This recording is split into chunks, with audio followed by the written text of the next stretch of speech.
अस्सलाम वालेकुम नाजरीन। रंग गोरा करना कई औरतों का ख्वाब होता है। यही वजह है कि मार्केट में दस्तियाब वाइटनिंग क्रीमों की खरीद कभी कम भी नहीं होती।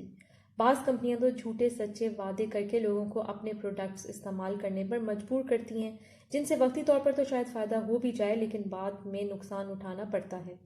क्रीमें एक तो बहुत महंगी मिलती हैं और साथ ही इनमें मौजूद केमिकल जिल्द को नुकसान पहुंचाते हैं। लिहाजा आज मैं आपको 3 ऐसी रेमेडीज़ बताऊंगी जो यकीनन आपका रंग गोरा करने में बहुत मावन साबित होंगी, बगैर किसी साइड इफ़ेक्ट्स के।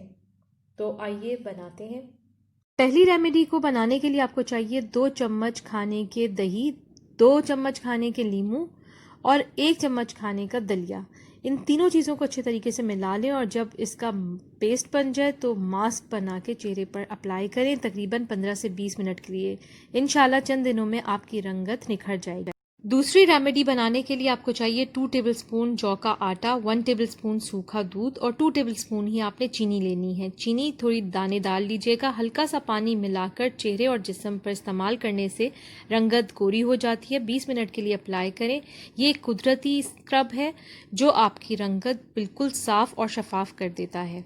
तीसरी रेमेडी बनाने के लिए आपको चाहिए बेसन 2 टेबलस्पून और अर्के गुलाब हस्बे ज़रूरत। बेसन को थोड़े से अर्के गुलाब में मिलाकर गाढ़ा सा पेस्ट बना लें और इसे चेहरे और गर्दन की जिल्द पर लगाएं और थोड़ी देर के लिए छोड़ दें। जब सारा पेस्ट खुश्क हो जाए तो चेहरे को अच्छी तरह ठंडे पानी से धो लें और नरम कपड़े से खुश्क कर लें। ये आपकी रंगत बिल्कुल साफ कर देगा। नाज़रीन, ये 3 टोटके हैं जिनमें से कोई एक भी अगर आपने आजमाया तो आपकी रंगत इंशाल्लाह ज़रूर साफ़ और शफाफ हो जाएगी। उम्मीद करती हूँ आज की वीडियो आपको ज़रूर पसंद आई होगी। लाइक और शेयर ज़रूर करें। मज़ीद मालूमात के लिए प्लीज़ चैनल सब्सक्राइब करें और अपना बहुत ख्याल रखें। अल्लाह हाफ़िज़।